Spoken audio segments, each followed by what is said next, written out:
बच्चों, कैसे हो आप सब। मैं आपका दोस्त आपको मीटर समीर यादव। चलिए शुरू करते हैं आज की पढ़ाई। आज हम पढ़ेंगे क्लास 10 का chapter 5, that is life processes.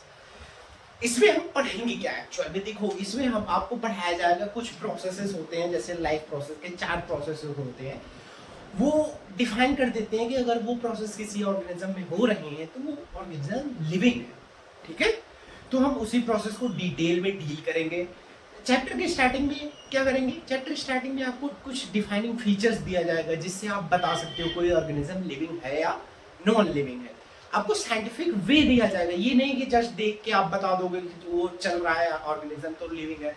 ये डिफाइनिंग फीचर नहीं होता। ठीक है, तो ये सब इस चैप्टर में हम डील करेंगे। तो इस चैप्टर को हम टोटली 5 पार्ट में डिवाइड करेंगे। तो पहले हम स्टार्ट क्या करेंगे, पहला पार्ट होगा जिसमें हम पढ़ेंगे इंट्रोडक्शन ऑफ लाइफ प्रोसेसेस।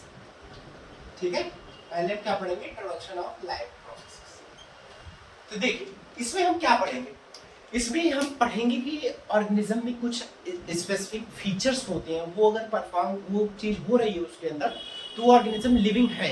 अगर वो चीजें उस ऑर्गेनिज्म में नहीं हो रही हैं तो वो नॉन लिविंग ऑर्गेनिजम्स होते हैं। ठीक है, ठीक। देन इसके बाद हम पढ़ेंगे न्यूट्रिशन। क्या पढ़ेंगे, न्यूट्रिशन।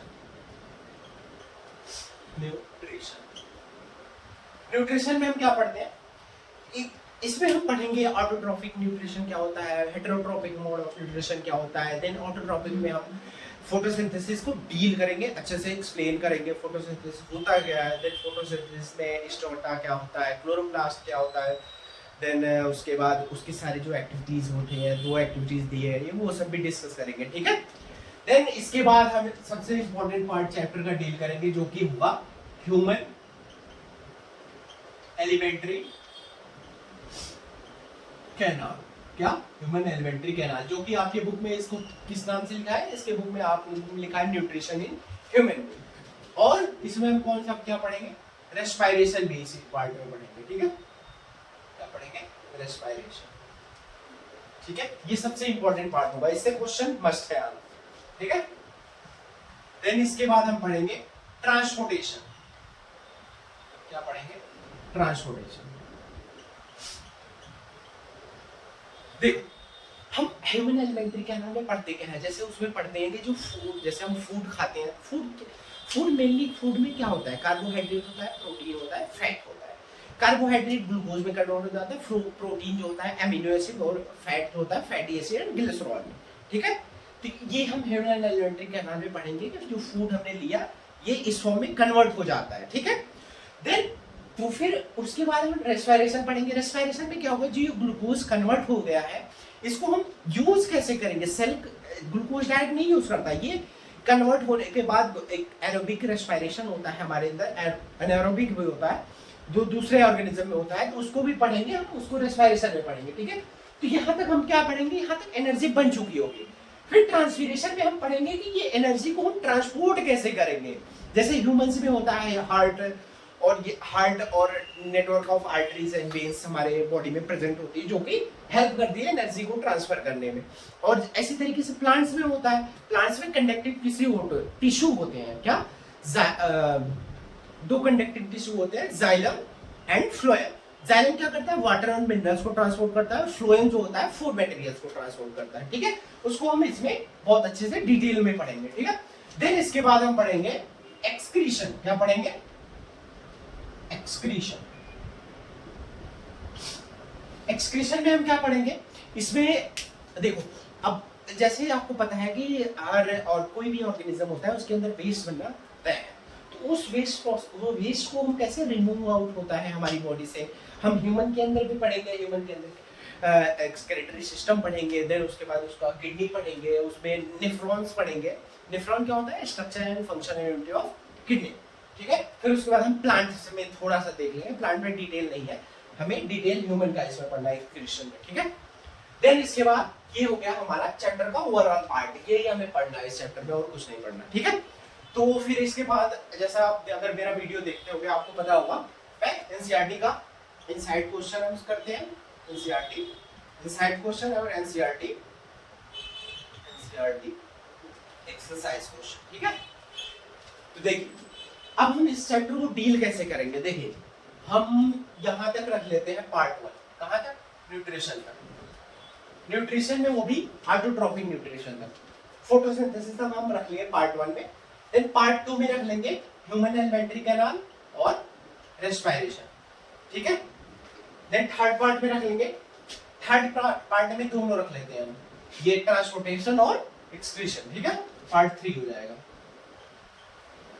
ये मैं आपको वीडियो का पार्ट बता रहा हूँ, पार्ट 1 यहाँ तक होगा, देन पार्ट 2 ये दोनों कंप्लीट करेगा, पार्ट 3 ये कंप्लीट करेगा और पार्ट 4 एनसीईआरटी का एक्सरसाइज क्वेश्चन कवर करेगा, ठीक है। और जो इनसाइड क्वेश्चन होगा जैसे जैसे चैप्टर मूव ऑन करेगा उसी के साथ कंप्लीट होता जाएगा, ठीक है।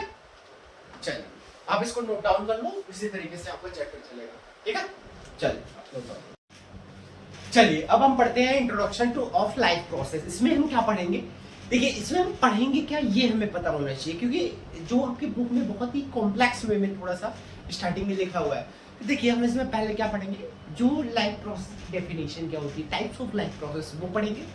उसके पहले हम क्या पढ़ेंगे, उसके पहले हम पढ़ेंगे कि हम इस चैप्टर का बेसिस क्या है, क्यों पढ़ रहे हैं इस चैप्टर को। हम इस चैप्टर को इसलिए पढ़ रहे हैं कि हमें पता हो कि जो ह्यूमंस बीइंग है या कोई भी ऑर्गेनिज्म है या प्लांट है तो उसमें हो क्या रहा है, एक्चुअल में उसके अंदर हो क्या रहा है, जिसके बेसिस पे हम नॉन लिविंग या लिविंग डिफाइन कर देते हैं। तो हम उसके लिए कुछ कैरेक्टरिस्टिक्स पहले देखेंगे कि किसी ऑर्गेनिज्म के हम किस बेसिस पे लिविंग या नॉन लिविंग डिफाइन कर सकते हैं। तो पहला उसमें है, पहला हम पढ़ेंगे मूवमेंट, क्या पढ़ेंगे, मूवमेंट, ठीक है। जो मूवमेंट होता है, जैसे आपकी बुक में जब स्टार्ट करोगे तो उसमें लिखा हुआ है कि जैसे आपने क्या देखा, स्ट्रीट मतलब देखा, स्ट्रीट में देखा कि जो कुत्ता है वो रनिंग कर रहा है, तो क्या उसके बेसिस पे हम डिफाइन कर देंगे रनिंग कि वो लिविंग है, या ह्यूमन बीइंग है जो वॉक कर रहा है उसके बेसिस पे हम डिफाइन कर सकते हैं लिविंग है। तो कोई इंसान देखेगा जनरली तो वो क्या कहेगा, हाँ इसके बेसिस पे हम डिफाइन कर, लेकिन जो साइंटिफिक वे है उसके बेसिस पे हम डिफाइन नहीं कर सकते, क्योंकि जो ह्यूमन बीइंग है वो वॉक कर रहा है, अगर वो क्या हो गया, वो बेहोश हो गया, अनकॉन्शियस हो गया, तो तब भी तो हम उसे लिविंग कह सकते हैं। या जो डॉग है वो रनिंग कर रहा है, अगर वो स्लीप सोने लगा तब भी तो हम उसको लिविंग, एक तरीके से वो तब भी लिविंग ही होता है। तो इस वजह से क्या हो गया, जो मूवमेंट है वो is not a defining character of living being, ठीक है। इसकी वजह से जो हम मूवमेंट को नहीं मान सकते कि कोई ऑर्गेनिज्म अगर मूव कर रहा है तो उसके बेसिस पे हम नहीं कह सकते वो ऑर्गेनिज्म लिविंग है या नॉन लिविंग है, ठीक है। तो फिर अगर इसके तो फिर क्या आपकी एनसीईआरटी लिखती है, एनसीईआरटी लिखती है कि प्लांट्स में अगर कोई जैसे स्टूडेंट है वो प्लांट को देखेगा तो क्या कहेगा, किस बेसिस पे कहेगा, तो कुछ हो गए वो प्लांट को कब कहेंगे, जो प्लांट में अगर मान लो प्लांट को कैसे कहेंगे, कुछ लोग कहेंगे कि जो उसकी लीव्स होती है ग्रीन होती है, इसकी वजह से हम कह सकते हैं लिविंग है। लेकिन साइंस कहता है कि जो प्लांट होता है उसका अदर कलर की भी लीव्स होती है, ठीक है, अदर कलर्स लीव्स, मतलब ग्रीन के अलावा भी जैसे रेड भी कलर के, येलो कलर की कुछ प्लांट्स की लीफ होती है। तो ये जो प्लांट्स का हम ग्रीन के बेसिस पे नहीं डिफाइन कर सकते कि लिविंग है ये प्लांट, ठीक है। तो और क्या इसके बेसिस पे, तो कुछ लोग कह सकते हैं ग्रोथ, प्लांट में ग्रोथ हो रही है, इसके बेसिस पे हम कह सकते हैं ना, प्लांट जो है धीरे धीरे ग्रो कर रहा है। लेकिन कुछ है जैसे आप प्लांट्स का अगर ग्रोथ डिफाइन करना चाह रहे हो लिविंग, तो जो ग्रोथ होती है कुछ ऑर्गेनिजम्स में जैसे बहुत ही माइन्यूट अमाउंट में होती है, वो दिखेगी भी नहीं। और इसका बेस्ट एग्जांपल इसको मतलब कॉन्ट्राडिक्ट करने के लिए आप ले सकते हैं, जो माउंटेन्स होते हैं उसमें क्या होता है, या तो बर्फ पड़ती रहती है, इसकी वजह से उसकी भी तो ग्रोथ हो रही है ना। तो इसकी वजह से हम क्या कर सकते हैं, ग्रोथ को भी डिफाइनिंग फीचर नहीं ले सकते। ये दोनों जो है ग्रोथ मतलब डिफाइनिंग फीचर नहीं हो गए, ठीक है। ये भी मूवमेंट भी नहीं है और प्लांट में ग्रोथ या ग्रीन कलर भी डिफाइनिंग फीचर नहीं हुआ। तो फिर एक्चुअल में है क्या डिफाइनिंग फीचर जो लिविंग ऑर्गेनिजम्स में हो रहा है, क्या है, साइंस क्या बोलता है, मॉलिक्यूलर मूवमेंट। क्या है, molecular movement.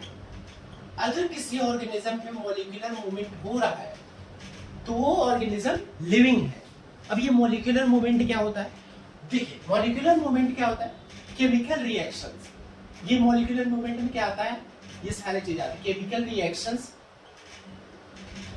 Transport of molecules, transport of molecules, repair of sales,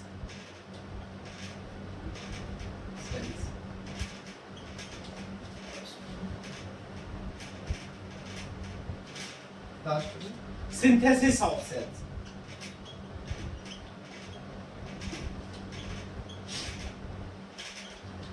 इसको याद रखिए। जो ये मॉलिक्यूलर मूवमेंट है यही है डिफाइनिंग फीचर लिविंग ऑर्गेनिज्म से। और जो मॉलिक्यूलर मूवमेंट है इसके अंदर क्या क्या आते हैं, जैसे केमिकल रिएक्शंस आते हैं। क्या आता है? Chemical reaction, transport of molecule, repair of cells, synthesis of cells. अब केमिकल रिएक्शन कैसे समझोगे आप? जैसे हमारी बॉडी है ह्यूमंस की या प्लांट्स की, उसमें एक्चुअल में हो क्या रहा है? जो आप सेल्स के लेवल पे देखोगे उसके अंदर केमिकल रिएक्शंस ही होती है। Without a chemical reaction the organisms can not be defined as a living. अगर ऑर्गेनिज्म के अंदर लिविंग रिएक्शन नहीं हो रही है तो उसको हम लिविंग नहीं कंसीडर कर सकते। या तो उसके अंदर मॉलिक्यूल्स, जैसे क्या होता है, फोटोसिंथेसिस हो रहा है। फोटोसिंथेसिस क्या है? एक केमिकल रिएक्शन है। फिर उसमें क्या बन रहा है? ग्लूकोज बन रहा है। तो ग्लूकोज का क्या करते हैं? ट्रांसपोर्ट करते हैं पूरा, मतलब बनता तो लीव्स में, लीव्स से फिर अलग अलग ऑर्गेनिज्म में, रूट में, स्टेम में ट्रांसपोर्ट होता है। तो ये भी क्या एक तरीके से बता रहा है कि जो ऑर्गेनिज्म में ट्रांसपोर्ट ऑफ मॉलिक्यूल्स होता है वो क्या है? डिफाइनिंग फीचर होता है। और क्या? Repair of cells. जैसे कि आपको पता है कि हमारे जैसे कोई भी ऑर्गेनिज्म होता है उसके अंदर क्या होता है, हर दिन कई लाखों में सेल्स, जो हमारे ह्यूमंस में ही देख लीजिए, कई लाखों में सेल्स एक दिन में मरते भी हैं और फिर रिपेयर भी होते हैं, मतलब नए भी बनते हैं। और कुछ सेल जो खराब हो जाती है कुछ, उसमें उसका भी रिपेयरिंग भी होता है। ठीक है। फिर synthesis of cells, synthesis of cells, और नए नए सेल्स का प्रोडक्शन भी होता है। ठीक है। ये सब फीचर्स क्या डिफाइन कर रहे हैं कि अगर ये किसी ऑर्गेनिज्म में हो रहा है तो ऑर्गेनिज्म लिविंग है। ठीक है, समझ आया? चल, इसके बाद आपकी बुक ने बताया कि जो वायरस होता है, वायरस क्या है? वायरस, जो वायरस है उसके अंदर तो ये लिविंग रिएक्शन नहीं होता, मतलब मॉलिक्यूलर, अगर वो जब होस्ट, मतलब जिसको इन्फेक्ट करना है, होस्ट मतलब क्या होता है? जिसको इन्फेक्ट करता है, और पैरासाइट जो करता है उसको पैरासाइट बोलते हैं, और जिसके अंदर करता है उसको होस्ट बोलते हैं। तो देखिए, जो वायरस होता है अगर वो मतलब इन्फेक्ट नहीं कर रहा है, एनवायरनमेंट में जस्ट प्रेजेंट है, तो वो क्या होता है? उसके अंदर ये सारे रिएक्शंस नहीं हो रहे होते उस टाइम पे, मॉलिक्यूलर मूवमेंट नहीं हो रहा होता, तो फिर उसको हम क्या कंसीडर करें? Non living. लेकिन क्या होता है एक्चुअली, अगर जब वो होस्ट के अंदर चला जाता है तो क्या होता है? उसके अंदर ये सब रिएक्शंस होने लगते हैं, तो फिर हम क्या कंसीडर करें? उसको लिविंग। तो क्या है ये जो वायरस है ना, एक ये डिबेटेबल टॉपिक है, मतलब इसका अभी कंसीडर नहीं किया जाता, इसको हम इंटरमीडिएट पोजीशन में रखते हैं, मतलब नॉन लिविंग और लिविंग के बीच में रखा जाता है। क्या है इसका position? Intermediate position, intermediate position. ठीक है, position of living and non living. ठीक है, मतलब ये नॉन लिविंग और लिविंग के बीच में आता है। ठीक है, क्योंकि इसके अंदर क्या हो रहा है एक्चुअल में, जब ये होस्ट के अंदर चला जा रहा है तो उसके अंदर मॉलिक्यूलर मूवमेंट होने लग रहा है, और अगर होस्ट के अंदर नहीं है, एनवायरनमेंट जस्ट प्रेजेंट है, तो उसके अंदर मॉलिक्यूलर मूवमेंट या कोई भी रिएक्शंस, ये सब चीजें नहीं होती। इसीलिए हम इसको क्या कंसीडर कर रहे हैं? इंटरमीडिएट पोजीशन ले रहे हैं। तो चलिए मैं आपको फील कराता हूँ कि ये हो कैसे रहा है। देखिए, आपने लेवल ऑफ ऑर्गेनाइजेशन पढ़ा होगा, आई थिंक 9th में होता है जब हम वो पढ़ते हैं क्लासिफिकेशन। तो उसमें क्या होता है? देखिए क्या होता है, पहले होता है एक सेल। क्या होता है? सेल। जब कई सारे सेल मिलते हैं क्या बन जाता है? टिश्यू। क्या बनता है? टिश्यू। फिर क्या होता है? जब टिश्यू, कई सारे टिश्यूज मिलते हैं क्या बनता है? ऑर्गन। क्या होता है? ऑर्गन। फिर क्या होता है? फिर ऑर्गन सिस्टम बन जाता है। क्या बनता है? कई सारे ऑर्गन मिलने के बाद ऑर्गन सिस्टम। देन क्या बनता है? इसके बाद ऑर्गेनिज्म बन जाता है, ऑर्गेनिज्म। ठीक, इससे आपको क्या देखना है? देखिए, इसको आप पहले समझो कि लेवल ऑफ ऑर्गेनाइजेशन क्या होता है। कई सारे सेल मिलते हैं, टिश्यू मिलता है, जैसे टिश्यू, कई सारे टिश्यू मिलते हैं, ऑर्गन बनता है। जैसे ऑर्गन में क्या? ऑर्गन में हमारा माउथ हो गया, अलग अलग ऑर्गन नहीं है हमारे बॉडी में, जैसे ह्यूमन एलिमेंट्री कैनाल सिस्टम को ही आप देख लो, तो उसमें क्या है? अलग अलग organ, small intestine, stomach, large intestine, तो वो ऑर्गन्स होते हैं। कई सारे ऑर्गन मिलते हैं तो क्या बनता है?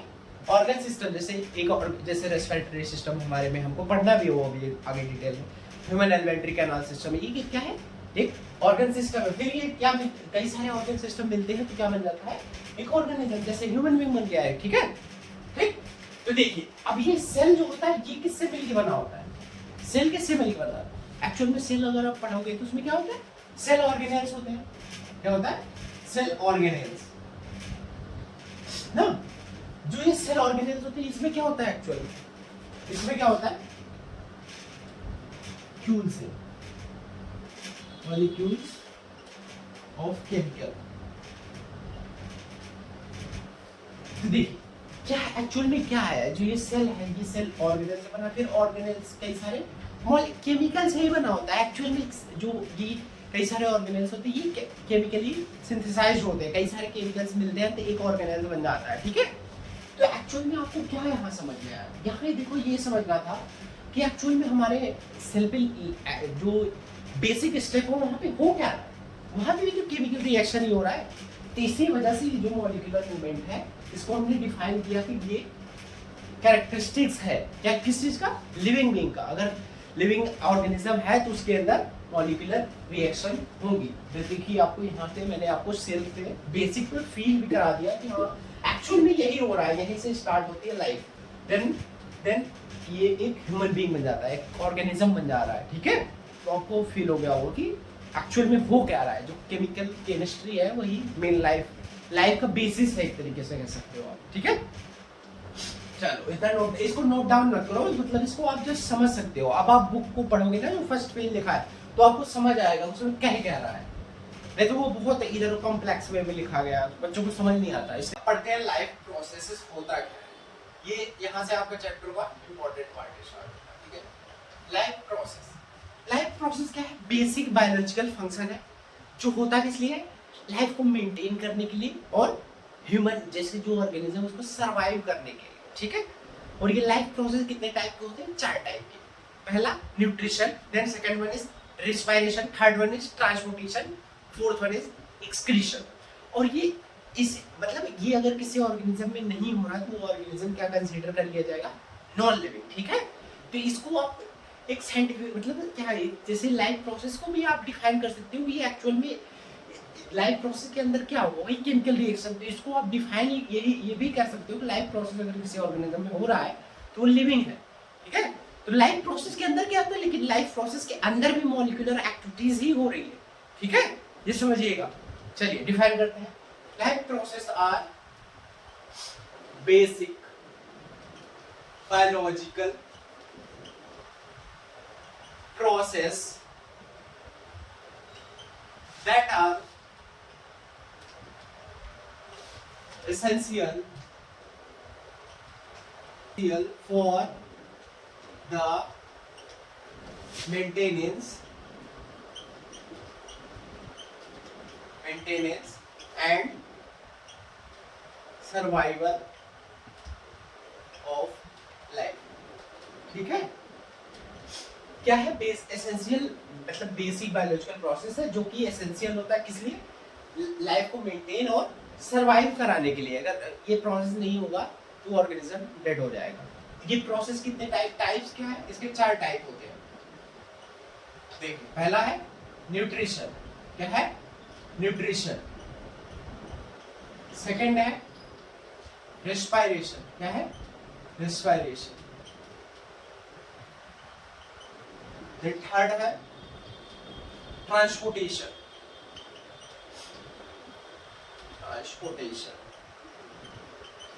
देन फोर्थ है एक्सक्रीशन, ठीक है। अब हम यही 4 प्रोसेस को पूरे चैप्टर में डिटेल में पढ़ेंगे, ठीक है। पूरे चैप्टर में हमें यही पढ़ना है, चारों प्रोसेस को डिटेल में, ठीक है। मैंने स्टार्टिंग में ही आपको सारा कुछ इंट्रोडक्शन तो दे दिया था इसका, ठीक है। तो चलिए इसके बाद हम क्या करेंगे, आप पहले एनसीईआरटी का इनसाइड क्वेश्चन कर लेते हैं। इसके बाद आपके बुक में एनसीईआरटी का इनसाइड क्वेश्चन दिया, वो एनसीईआरटी इनसाइड क्वेश्चन से आपको क्या हो जाएगा, जितना आपने अभी तक पढ़ा है वो आपको क्लियर हो जाएगा सारा कुछ, क्योंकि उस क्वेश्चन में सारा कुछ जितना अभी तक आपने पढ़ा है उसको भी उसी से क्वेश्चन किया है, ठीक है।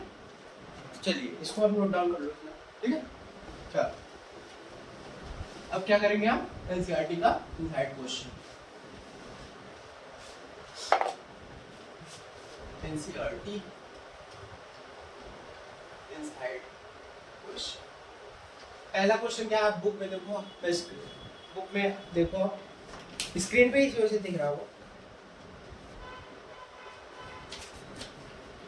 क्या है, why is the diffuser is insufficient to meet the oxygen requirement of multicellular organism like humans। कह रहा है कि जो डिफ्यूजन होता है वो multicellular organism like human being में इनसफिशिएंट क्यों है ऑक्सीजन को सप्लाई करने के लिए, क्यों? क्योंकि जो डिफ्यूजन प्रोसेस होता है ये बहुत स्लो प्रोसेस होता है, ठीक है। जो ह्यूमन बीइंग है ये ऑर्गेनिज्म बहुत ही बड़ा एक तरीके से ऑर्गेनिज्म है ना, तो इसके लिए क्या चाहिए, इंस्टेंट जैसे ऑक्सीजन की सारे सेल्स को जल्दी से जल्दी ऑक्सीजन मिल पाए, लेकिन जो ये डिफ्यूजन प्रोसेस है ये बहुत स्लो प्रोसेस होता है, इसीलिए ये प्रोसेस क्या है, इनसफिशिएंट है फॉर द ह्यूमन बीइंग्स। इसको राइट डाउन आप कर लो। तो जैसे आप सेंटेंस बुक में पहले लिखा है कि the diffusion is insufficient to meet the requirement of human organism like a human being because, बहुत एक सेंटेंस का आंसर हो गया उसमें, देन उसके बाद लिखेंगे because multicellular organism like human being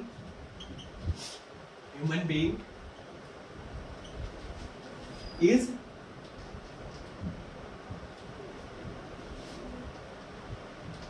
having a very big body which requires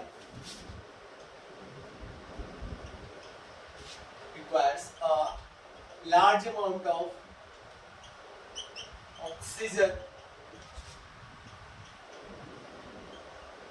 in short period of time, जल्दी से जल्दी चाहिए हो तो short period of time है। while, अब देखिए यहाँ पे डिफ्यूजन को define, while diffusion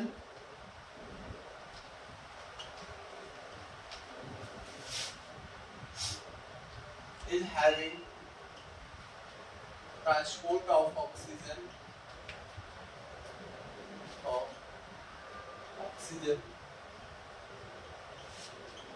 in large time, बहुत लंबे समय में ले जाएगा, इसीलिए जो है ये क्या है, जो डिफ्यूजन है वो हमारी बॉडी के लिए इनसफिशिएंट है, इसीलिए हमारी बॉडी में एक पर्टिकुलर ऑर्गन होता है लंग्स और सारी जो आर्टरीज वेन्स होती है उसकी हेल्प से हमें ऑक्सीजन ट्रांसपोर्ट होता है और CO2 रिमूव आउट होता है हमारी बॉडी से, ठीक है। उसको हमें पढ़ेंगे अभी रेस्पिरेशन में प्रॉपर्ली डिटेल में, ठीक है।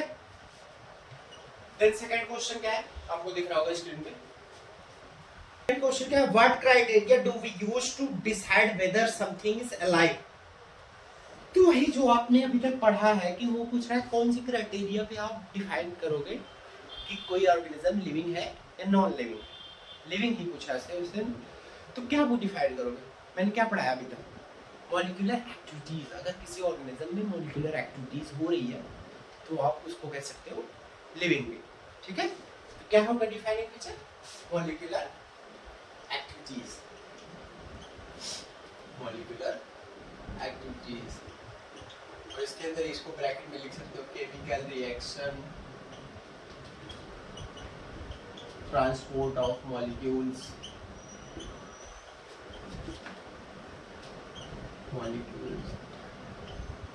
पीटीसी, ठीक है, और जो था वो लिखना, ठीक है। थर्ड क्या है क्वेश्चन, थर्ड क्वेश्चन क्या कह रहा है, what are the outside raw material used by an organism. पूछ रहा है जो ऑर्गेनिज्म है वो आउटसाइड से क्या रॉ मटेरियल लेता है, इसमें हम प्लांट और एनिमल का लेते हैं क्योंकि हमें इस चैप्टर में पूरे प्लांट और एनिमल का ही पढ़ना है। तो जो प्लांट होता है वो क्या लेता है,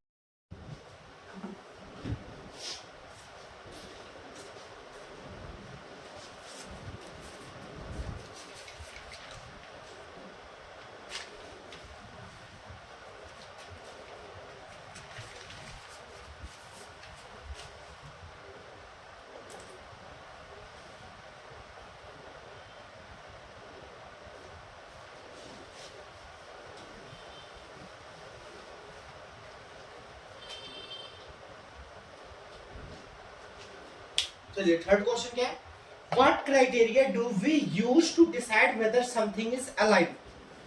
पूछ रहा है। थर्ड क्वेश्चन क्या है, what are the outside raw material used for by an organism. कह रहा है जो ऑर्गेनिज्म होता है वो आउटसाइड से क्या रॉ मटेरियल लेता है। जैसे हम इस चैप्टर में क्या पढ़ेंगे, प्लांट और एनिमल का, तो प्लांट और ह्यूमन बीइंग का एक तरीके से कह सकते हो। तो प्लांट का हम देख लेते हैं क्या रॉ मटेरियल यूज करता है। प्लांट हमें लेगा रॉ मटेरियल CO2 लेता है, और क्या लेता है, इनऑर्गेनिक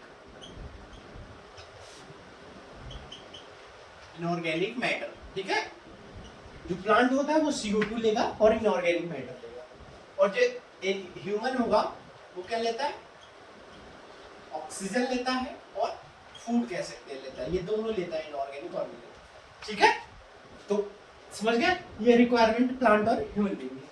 देन फोर्थ क्वेश्चन क्या कह रहा है इसके बाद, what process would you consider essential for maintaining life. पूछ रहा है कौन से एसेंशियल लाइफ प्रोसेस के है जो रिक्वायरमेंट होती है लाइफ को कंटिन्यू करने के लिए। कौन कौन से थे, जो हमने 4 टाइप पढ़े थे। फर्स्ट वन इज क्या था, न्यूट्रिशन। सेकंड क्या था, रेस्पिरेशन। क्या था, रेस्पिरेशन। थर्ड क्या है, ट्रांसपोर्टेशन। एंड लास्ट क्या है, एक्सक्रीशन। क्या है, एक्सक्रीशन। इसी प्रोसेस को हमें सारों को डिटेल में पढ़ना है, ये हमारे चैप्टर का पार्ट भी है। ठीक है, अब स्टार्ट होगा इसके बाद। ठीक है, चलिए इसको नोट डाउन कर लीजिए। चलो ओके, चलो अब हम पढ़ेंगे न्यूट्रिशन। न्यूट्रिशन में पढ़ेंगे ऑटोट्रोपिक न्यूट्रिशन, हेटेरोट्रोपिक न्यूट्रिशन क्या होता है।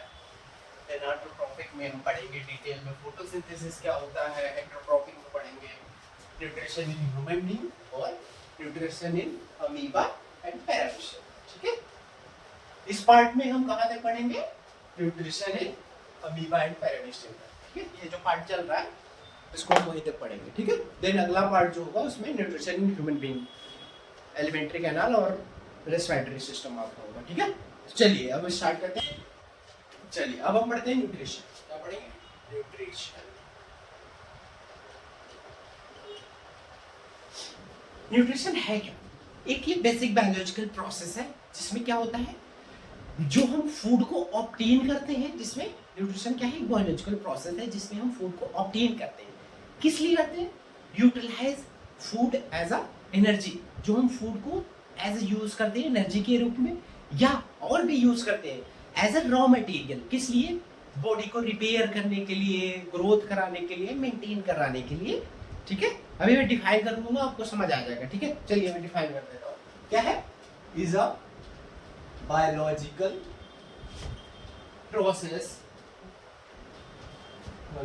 Process to obtain food, food को लेना, and utilize it as a energy and raw material for repair, maintenance,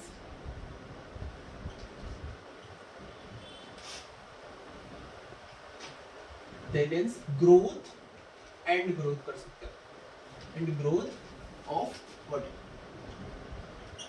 समझिए क्या है, एक बेसिक बायोलॉजिकल प्रोसेस है जिसके क्या होता है, इसलिए ऑब्टेन, फूड को लेना, ऑब्टेन करना, और क्या है, और फूड का मतलब यूटिलाइज करना, उसको यूज करना, किस लिए, एज ए एनर्जी, एनर्जी के लिए यूज करना, या और किस लिए, raw material, as a raw material. जो फूड होता है उसको रॉ मटेरियल के लिए यूज किया जाता है, किस लिए, रिपेयर के लिए, मेंटेनेंस के लिए, और जो बॉडी का है ग्रोथ हो सके उसके लिए। ठीक है, समझ आया न्यूट्रिशन क्या होता है, डिफाइन डेफिनेशन समझ आई।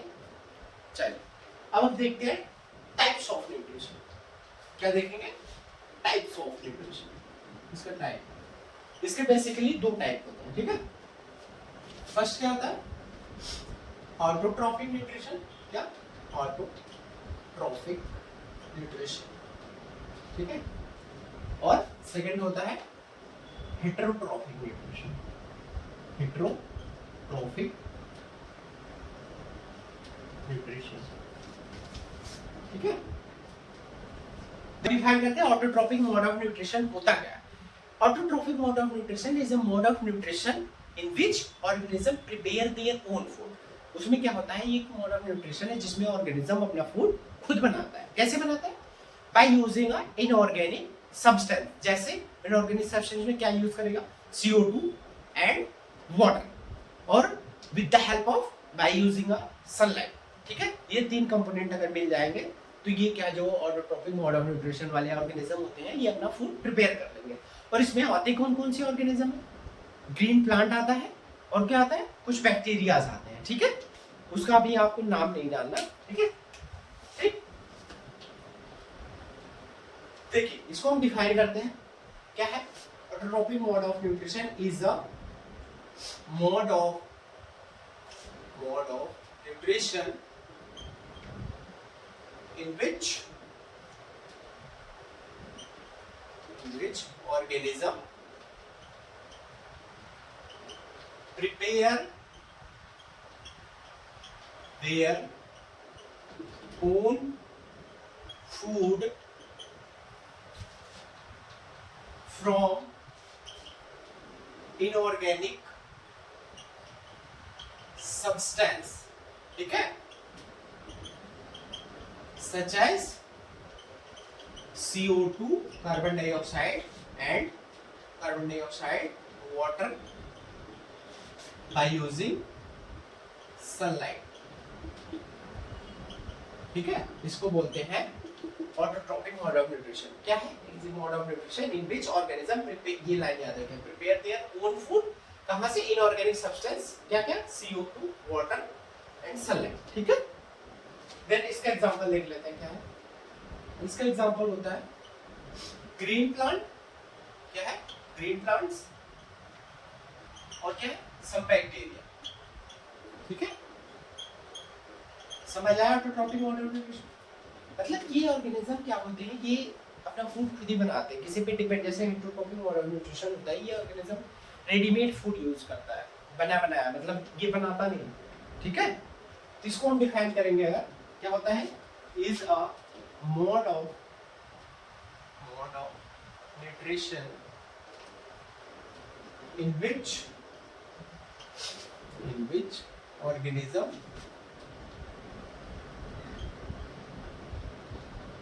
use a ready-made food from autotrophic organism।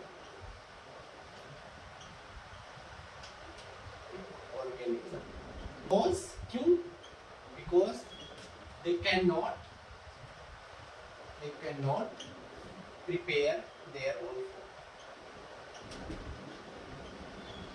food। ये तो बेसिक हुआ, इतना तो आता होगा, ये तो मैं मतलब इस छोटी क्लासेस में पढ़े रहे थे।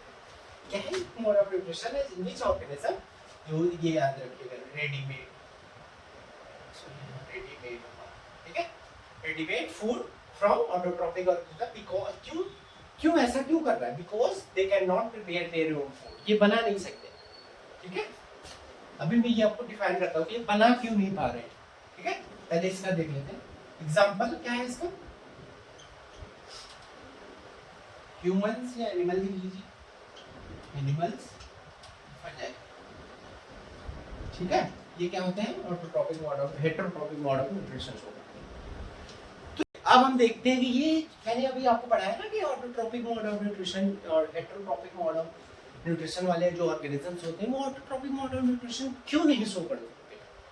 क्योंकि जो ये हेटेरोट्रॉपिक मोड ऑफ न्यूट्रिशन वाले ऑर्गेनिज्म होते हैं इनके अंदर एक जैसे कुछ स्पेसिफिक एंजाइम्स होते हैं वो नहीं पाए जाते हैं, इसीलिए ये ऑर्गेनिज्म शो नहीं कर पाते। ठीक है, तो जैसे इसमें क्या होता है, जैसे सनलाइट आ रही है तो उसको, इसमें कुछ ऑर्गेनिजम्स होते हैं पर्टिकुलरली, वो क्या करते हैं, सनलाइट को एब्जॉर्ब करने में हेल्प करते हैं। ठीक है, जैसे पिगमेंट होता है, वो पिगमेंट वर्क कैसे करता है, एंजाइमेटिक एक्टिविटी की हेल्प से वर्क करता है। ठीक है, तो ऑर्गेनिजम्स मतलब आपको याद क्या रखना है इसमें, देखो आपको मतलब पर्टिकुलर एंजाइम्स इसमें एब्सेंट होते हैं, इसीलिए ये हेटेरोट्रॉपिक ऑर्गेनिजम्स ऑटोट्रॉपिक मतलब फूड सिंथेसिस नहीं कर पाता। जिसको मैं राइट डाउन कर लेता हूँ आपके लिए। Heterotrophic organism, trophic organism cannot prepare their own food। क्यों नहीं बना पाते? because they lack a enzyme। ठीक है, इनके पास एंजाइम्स नहीं होते, इसीलिए नहीं बना पाते। ठीक है, नहीं याद रखिएगा। ठीक, चलिए अब देखते हैं एंजाइम क्या होता है। एंजाइम क्या होता है? एंजाइम क्या है? बायोलॉजिकल कैटलिस्ट होता है। कैटलिस्ट क्या होता है? कैटलिस्ट मतलब जो रिएक्शन को इनिशिएट कराता है, स्टार्ट कराता है। ठीक है, क्या कराता है एंजाइम? बायोलॉजिकल कैटलिस्ट होता है जो कि रिएक्शन को स्टार्ट कराता है और रिएक्शन को एक्सीलरेट करता है। मतलब स्टार्ट ये भी यही कराएगा और रिएक्शन को बहुत ज्यादा फास्ट भी कर देगा, और without consuming during the reaction, अपने आप को कंज्यूम भी नहीं कराता रिएक्शन में, उसी को क्या कहते हैं हम? एंजाइम। तो लिखते हैं एंजाइम क्या होता है। Enzyme is a biological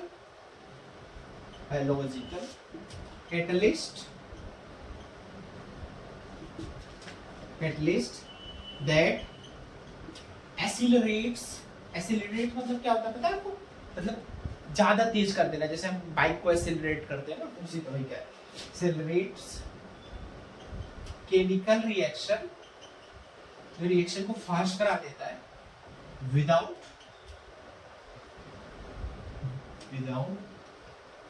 consuming during reaction. ठीक है, समझ गए एंजाइम क्या होता है? तो एंजाइम को हम 11th क्लास में डिटेल में पढ़ते हैं। एंजाइम कैसे करता क्या है, जो एक्टिवेशन एनर्जी होती है उसको कम करके ये करा देता है रिएक्शन को फास्ट। ठीक है, अभी आपको जस्ट खाली जानना है कि एंजाइम होता क्या है। ठीक है, 11th क्लास में पढ़ेंगे डिटेल में इसको। ठीक है, चलिए हो गया। चलिए अब हम पढ़ेंगे ऑटोट्रॉपिक मोड ऑफ न्यूट्रिशन को डिटेल में। तो इसमें फोटोसिंथेसिस एक्चुअल में आपको पढ़ना है। फोटोसिंथेसिस होता क्या है, कैसे होता है, क्या क्या मतलब लीफ में अलग अलग स्ट्रक्चर्स होते हैं, स्टोमेटा होता है, क्लोरोफिल, लिगामेंट, ये सब के बारे में आपको डिटेल में पढ़ना है। ठीक है, ठीक, इसके बाद फिर हम पढ़ेंगे हेटेरोट्रॉपिक मोड ऑफ न्यूट्रिशन। ठीक, चलिए स्टार्ट करते हैं। क्या autotrophic mode of nutrition?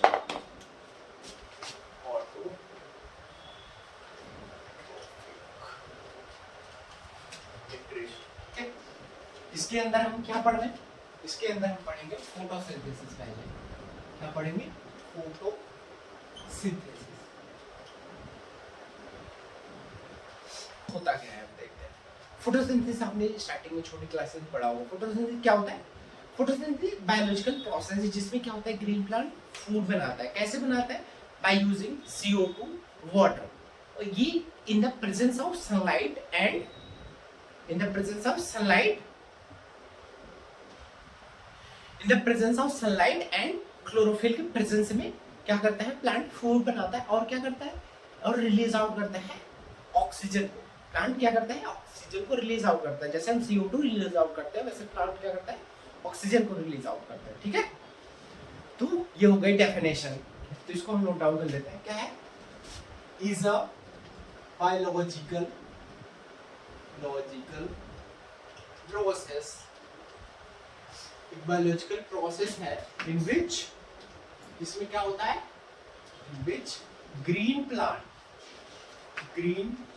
Plants prepare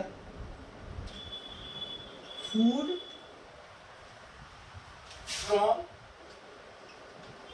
CO2 carbon dioxide and water in the presence of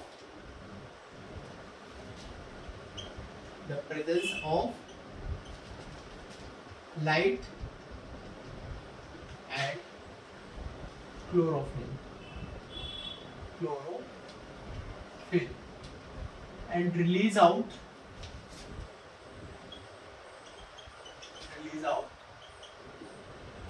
क्या रिलीज आउट होता है?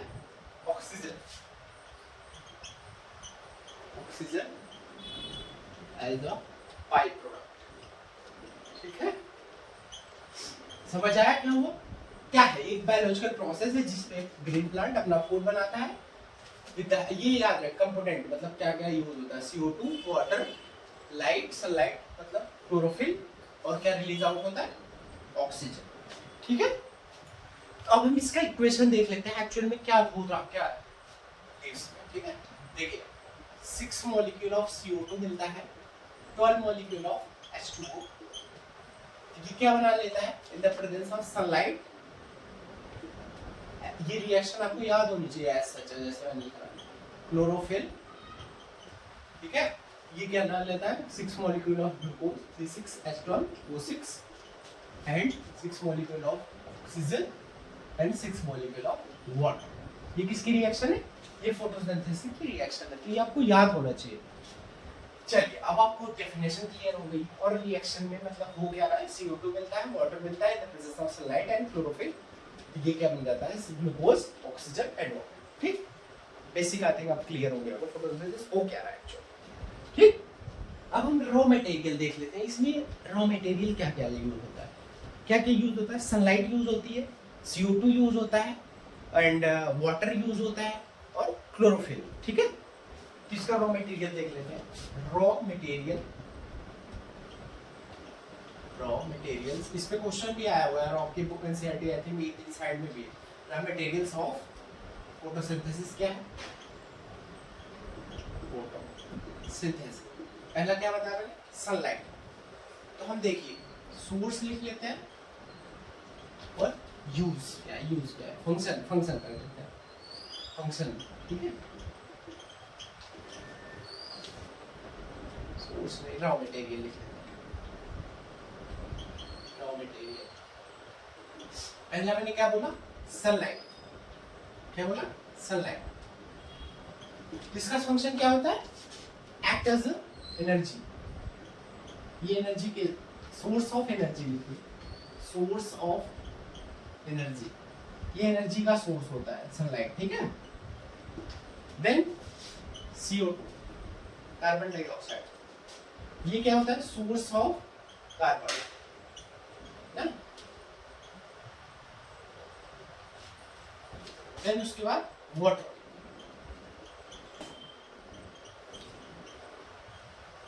हाइड्रोजन। ठीक है, देन लास्ट होता है क्लोरोफिल, क्लोरोफिल। इसका क्या फंक्शन होता है?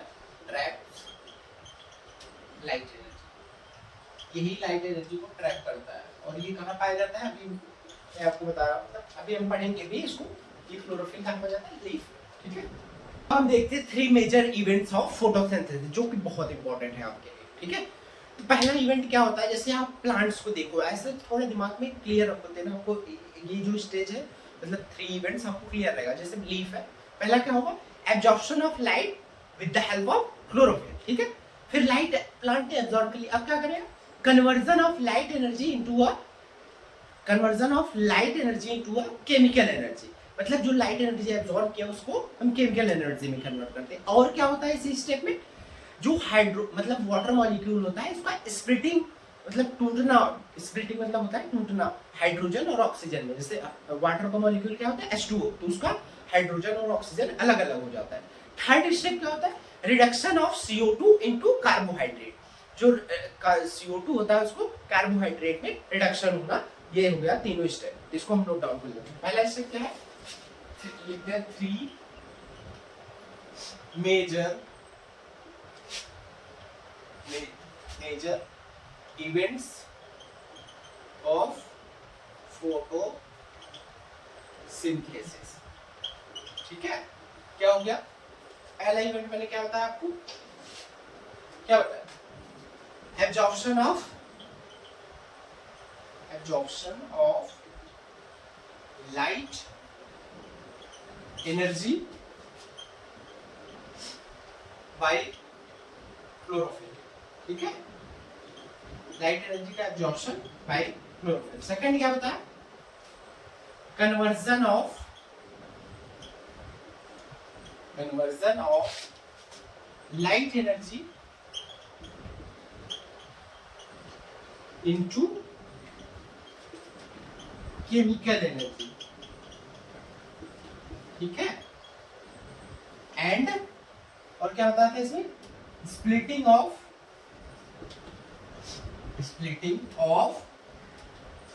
वाटर, मतलब H2O या वाटर मॉलिक्यूल, आप लिखो वाटर मॉलिक्यूल, या फॉर्मूला लिखो H2 into hydrogen and oxygen, ठीक है। देन थर्ड स्टेप क्या बताया, reduction of CO2 into carbohydrates,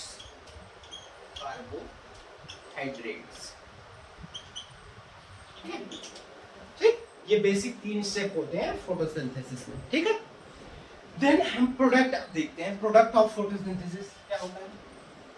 product मतलब फोटोसिंथेसिस के बाद बनता क्या है, प्रोडक्ट्स ऑफ फोटोसिंथेसिस। देखिए प्रोडक्ट क्या है, पहला प्रोडक्ट क्या है, कार्बोहाइड्रेट। और कार्बोहाइड्रेट में कौन सा प्रोडक्ट बनता है, ग्लूकोज, ठीक है। तो आप कार्बोहाइड्रेट लिख दो, ऐसे ब्रैकेट में यहाँ लिख दो ग्लूकोज, ठीक है। और ये यूज कैसे होता है, ये जो कार्बोहाइड्रेट है, यहाँ जगह होती है मैं ऐसे लिखता, ठीक है। आप ऐसे लिखेगा नोटबुक में, ठीक है। Carbohydrate glucose used as a energy, ये जो प्रोडक्ट बना है ये एज अ एनर्जी के रूप में हम यूज करते हैं, ठीक है। देन सेकंड क्या होता है, ऑक्सीजन, ये भी प्रोडक्ट बन रहा है ना, ठीक। ये क्या होता है, release out into atmosphere, release out into atmosphere, ठीक है, ठीक। ये हो गया ओवरऑल फोटोसिंथेसिस। अगर आपको एग्जाम में फोटोसिंथेसिस डिफाइन करने के आता है तो आपको पूरा ये डिफाइन करना पड़ेगा। डिपेंड करता है मार्क्स कितना है, अगर ज्यादा मार्क्स का आता है तो आपको पूरा कंप्लीट ये डिफाइन करना पड़ेगा रिएक्शन। अगर मतलब खाली डिफिनेशन 1-2 नंबर का आता है तो आपको डेफिनेशन लिख दो और रिएक्शन लिख दो, हो जाएगा, ठीक है। इतना कंप्लीट नहीं पूछेगा आपसे, जैसे इसमें आप या तो आपको फोटोसिंथेसिस पूछ ले सकता है या रॉ मटेरियल का पूछ सकता है, ये 3 मेजर इवेंट ऐसे मतलब सेपरेट करके क्वेश्चन आता है, कंप्लीट क्वेश्चन नहीं आता इसका, ठीक है। या प्रोडक्ट ये कम चांस है लेकिन आपको पता होना चाहिए, ठीक है। चलिए नोट डाउन कर लीजिए, चलिए हो गया।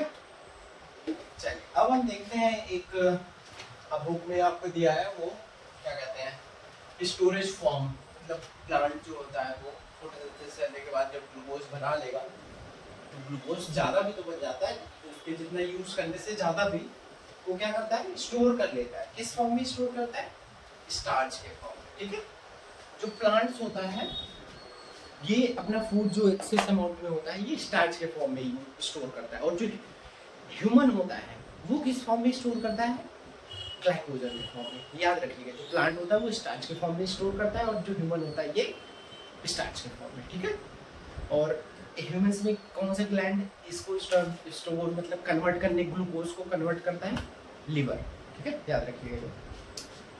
तो देखिए प्लांट में क्या करते हैं, तो लिख लेते हैं इसको सेंटेंस में, plants store excess glucose in the form of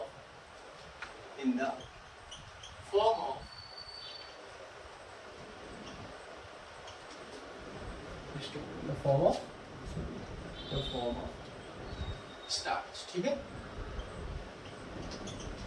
देखिए जैसे हम इस फॉर्म में स्टोर होता है स्टार्च के फॉर्म में। और अगर एनिमल या ह्यूमन बीइंग है, एनिमल लिख लीजिए यहाँ पे, ये किस फॉर्म में स्टोर करता है, ग्लाइकोजन, इस फॉर्म में ग्लाइकोजन के फॉर्म में, storage form,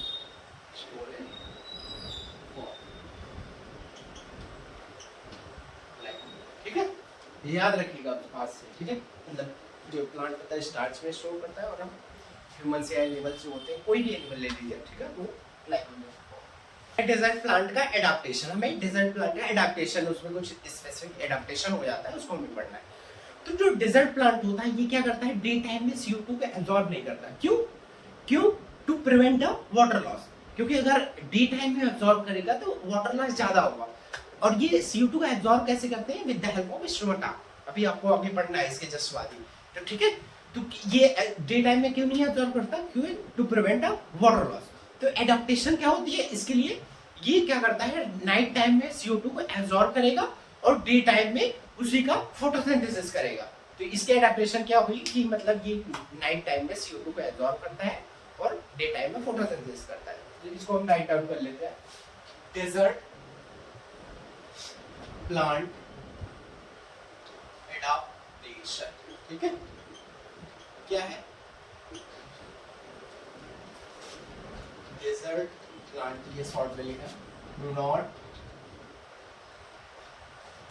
intake CO2 during daytime। क्यों नहीं करता? Due to prevention of water loss को प्रिवेंट करने के लिए। ठीक है, तो होता क्या है, एडाप्टेशन हुई क्या है? तो ये देखो एडाप्टेशन में एट नाइट, रात में क्या करता है, एट नाइट एब्जॉर्ब या इनटेक लिख लो, intake CO2 and during day time use for photosynthesis.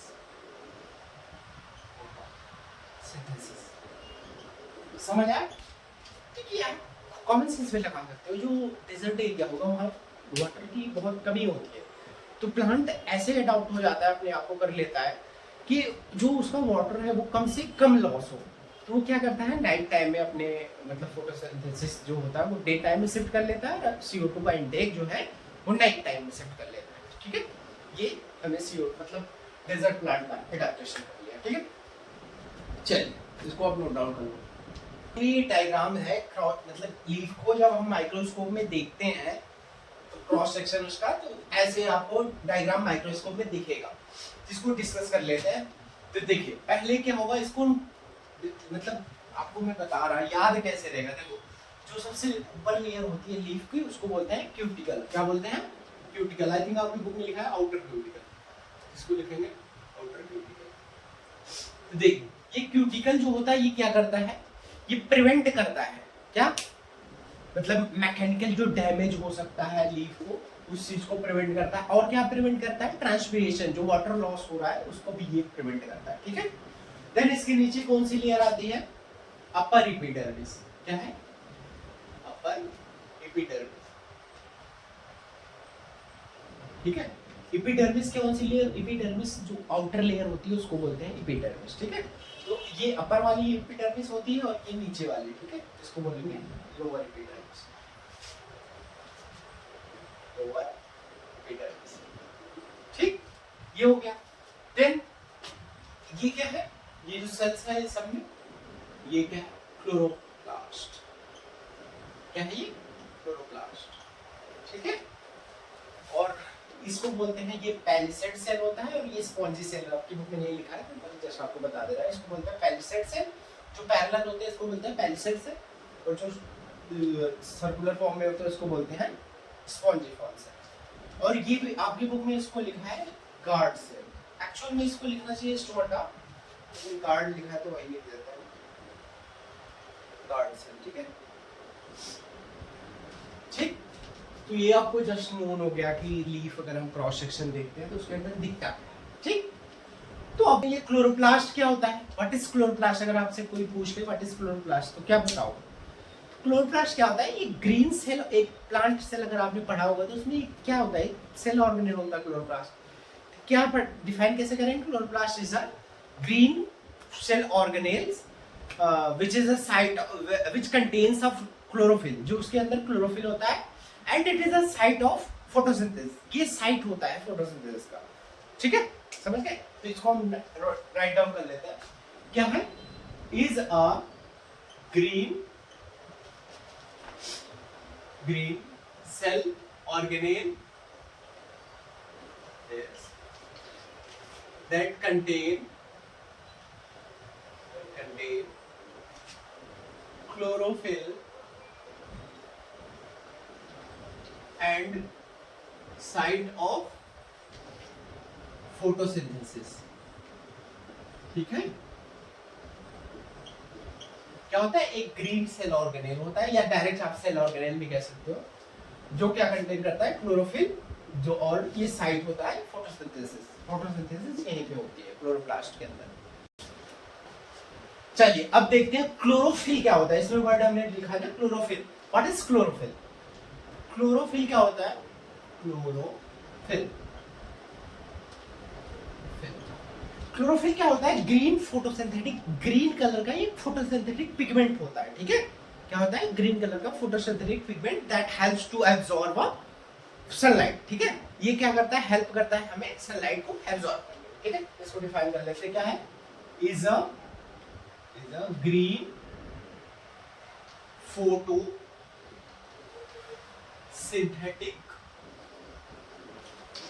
Pigment. ठीक है?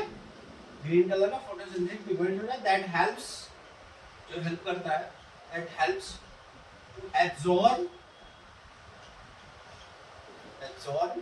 सनलाइट को किस लिए? For photosynthesis. ठीक है?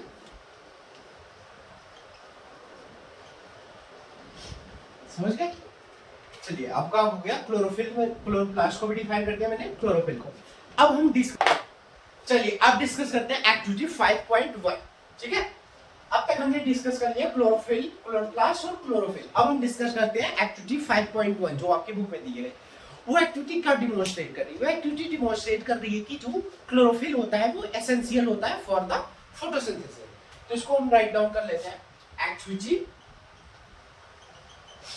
5.1 है। ये क्या डिमोन्स्ट्रेट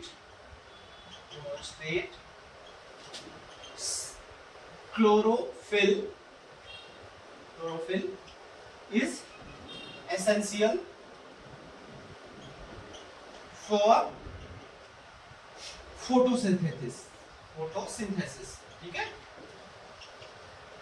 इस एक्टिविटी को आप समझ लीजिए, मैं आपको जस्ट समझा दे रहा, राइट डाउन नहीं करनी। ठीक है? तो देखिए एक्टिविटी में होता क्या है। पहले एक्टिविटी में हम एक वेरीगेटेड कंटेनिंग लीफ वाले प्लांट को लेते हैं।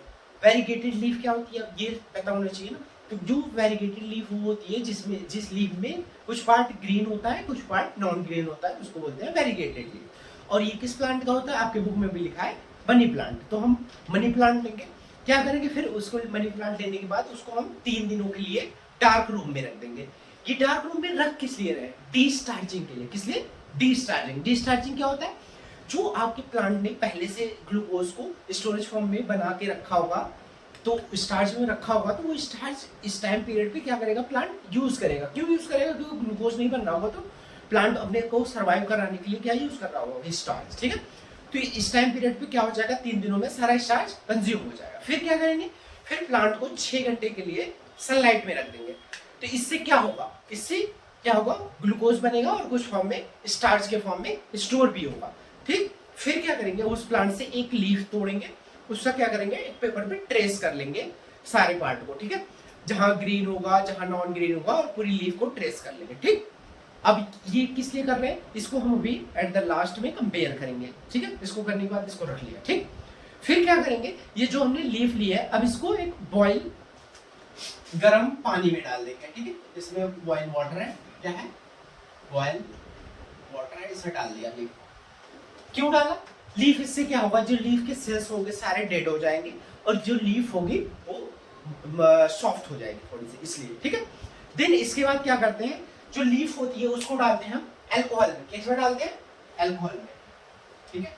और अल्कोहल में डालने का एक प्रोसेस होता है। देखिए अल्कोहल में डाल दिया यहाँ पे अल्कोहल, और जो ये अल्कोहल होता है, फिर अल्कोहल को हम बॉइल वाटर में डालते हैं, जिसमें गर्म पानी में डाल देते हैं।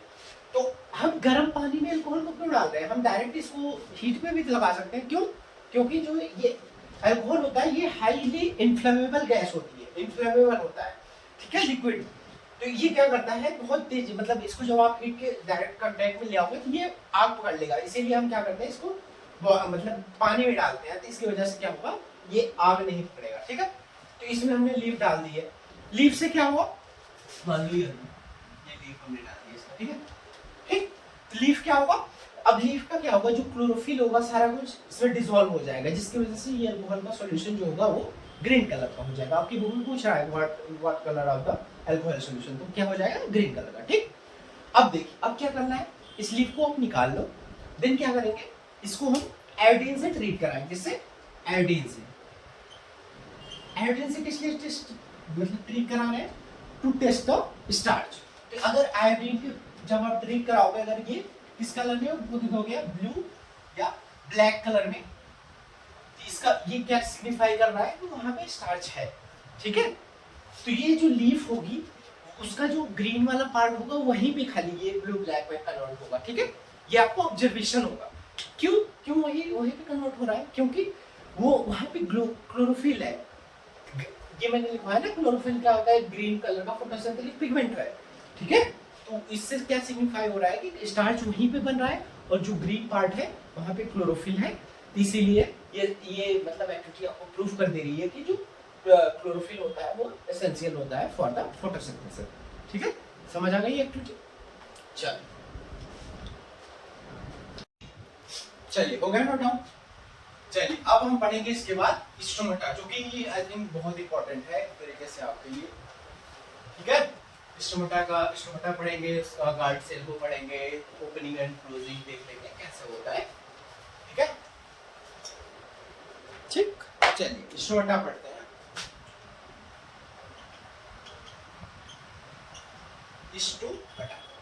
स्टोमेटा है, होता क्या है, what is stomata? Stomata is a minute pore on the leaves. क्या होता है स्टोमेटा? एक माइन्यूट सा, माइन्यूट मतलब बहुत छोटा पोर होता है, कहाँ पे, लीव्स पे, that allows a exchange of gases, जो अलाउ करता है गैसेस का एक्सचेंज एनवायरनमेंट से, ठीक है। और क्या करता है, and loss of water through a transpiration, एक ट्रांसपिरेशन प्रोसेस होता है, जो आपको अगले जब हम ट्रांसपोर्टेशन पढ़ेंगे उसमें भी मैं पढ़ाऊंगा, अगर आपने पढ़ा भी होगा इस छोटी क्लास में, तो उसमें क्या होता है, वाटर जो है एटमॉस्फेयर के टेम्परेचर इंक्रीज होने के कारण से क्या होता है, वाटर जो लॉस होता है, ठीक है, तो उसी को बोलते हैं ट्रांसपिरेशन। क्या है, stomata is a minute pores on epidermis of leaves, मतलब लीव्स के epidermis में होता है, that allows exchange of gases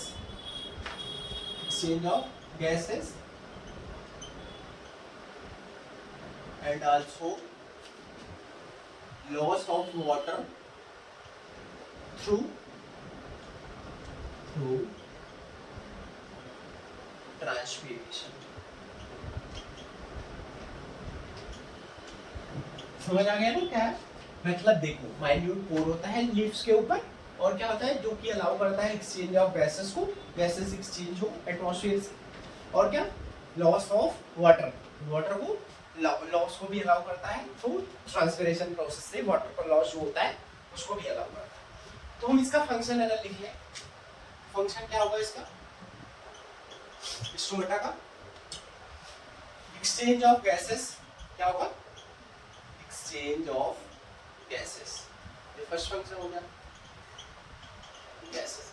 अब इसमें एक्सचेंज ऑफ गैसेस में क्या होता है, देखो, CO2 क्या करता है, inter into the leaves, CO2 जो है लीव्स के अंदर एंटर करता है, और जो ऑक्सीजन होता है रिलीज आउट into एटमॉस्फेयर, ठीक है। ऑक्सीजन जो है रिलीज आउट होता है और CO2 एंटर करता है, अंदर आता है, ठीक है। देन सेकंड फंक्शन, ये फर्स्ट फंक्शन हो गया, और सेकंड फंक्शन हम लिख लेते हैं ट्रांसपिरेशन, लॉस ऑफ वाटर, या उसे कॉमनली कह देंगे ट्रांसफिलेशन, ठीक है। ये दो फंक्शंस हो गए किसके, स्टोमेटा के। और आपकी बुक में स्टोमेटा का एक क्लोज स्टोमेटा बनाया हुआ है, एक ओपन स्टोमेटा, तो उसको मैं एक बना देता हूँ, आप एक जस्ट देख लीजिएगा। एक मैं बना देता हूँ ओपन वाला, ये ऐसा इस शेप में, ये हो गया गार्ड सेल। क्या है ये गार्ड सेल हो गई, ठीक है, ये हो गई गार्ड सेल। और ये हो गया स्टोमेटल पोर। देन उसके बाद ये बेसोफिल सेल होता है, भैया आप में नहीं है, इसे आप खल जाते हो, ऐसे बनता है। ये एग्जाम में आ सकता है डायग्राम, ठीक है, ऐसे होता है।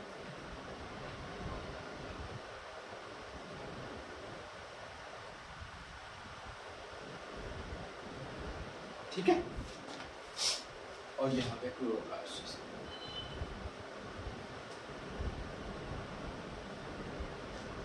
देखिए ये क्या हो गया, स्टोमेटल पोर, स्टोमेटल पोर। और ये दोनों सेल क्या है, ये मतलब ये जो बड़ी बड़ी वाली सेल है, इसको लोग पहचानते नहीं, मतलब गार्ड सेल ये है, ठीक है। ये जो दो बड़ी बड़ी सेल है, ये तो क्लोरोप्लास्ट है, क्लोरोप्लास्ट। ये क्या था, गार्ड सेल। अभी हम इसके बाद गार्ड सेल को पढ़ेंगे। ये क्या है क्या ये फिगर ऑफ ओपन स्टोमेटा। आप बुक में क्लोज भी दिया है, तो क्लोज में क्या होगा, ये दोनों अटैच हो जाते हैं, ये जो स्टोमेटा पोर होता है वो क्लोज हो जाता है, उसको क्लोज स्टोमेटा कह देंगे, ठीक है। अभी हम इसके बाद गार्ड सेल पढ़ेंगे, तो उसमें आपको मैं बताऊंगा कि गार्ड सेल हेल्प कैसे करती है, मतलब स्टोमेटा को ओपन और क्लोज होने में, ठीक है। इसको आप बनाओ और राइट डाउन करो। चलिए अब जो हमने ये पढ़ा गार्ड सेल, इसको पढ़ लेते हैं, ये भी इंपॉर्टेंट है क्योंकि आपकी बुक में मेंशन है, ठीक है। तो गार्ड सेल पढ़ेंगे, क्या पढ़ेंगे, गार्ड सेल। एक्चुअली में ये जो गार्ड होता है, जैसे हमारे सोसाइटीज का गार्ड होता है, वो क्या करता है, मतलब जो लोग आने जाने वाले होते हैं उनको कंट्रोल करता है, तो इसी तरीके से ये भी कंट्रोल करता है स्टोमेटा का ओपनिंग और क्लोजिंग। जैसे एक तरीके से तो वैसे समझ सकते हो कि जो गार्ड होता है वो क्या करता है, गेट का क्लोज मतलब बंद या खोलता है, तो इसी तरीके से ये भी क्या करता है, गार्ड सेल, इसीलिए इसका नाम गार्ड है, गार्ड सेल है, ठीक है। ये भी क्या करता है, स्टोमेटा का क्लोजिंग और ओपनिंग को कंट्रोल करता है। ये गार्ड सेल होती क्या है, एक स्पेशलाइज्ड सेल होती है जो कि एपिडर्मिस में ही प्रेजेंट हो गई, ठीक है, जो डायग्राम मैंने बनाया था क्रॉस सेक्शन ऑफ लीफ, उस पे, ठीक है। क्या होता है, पर एपिडर्मिस में प्रेजेंट होता है और क्या करता है, स्टोमेटा का क्लोजिंग और ओपनिंग करता है, बस यही डेफिनेशन है इसकी। क्या है definition, guard cell is a specialised cell, specialised cell होती है, प्रेजेंट ऑन, कहाँ प्रेजेंट होती है, ऑन एपिडर्मिस दैट कंट्रोल्स, जो कंट्रोल करती है, controls opening and closing of stomata, ठीक है, ठीक है। मतलब स्टोमेटा के क्लोजिंग या ओपनिंग को कंट्रोल करता है ये क्या, गार्ड सेल, ठीक है। इससे आप याद रखना कि मतलब जो घर का गार्ड होता है वो भी गेट को ओपन या क्लोज करता है, तो इसी से आपको याद होता है, ठीक है। ओपनिंग और क्लोजिंग को करता कैसे है गार्ड सेल, ये करता कैसे है, इसको हम यहाँ लिखते हैं, opening and closing of guard cell. देखिए पहले क्या होता है, when guard cell absorb water, second case क्या होगा, when guard cell lose water,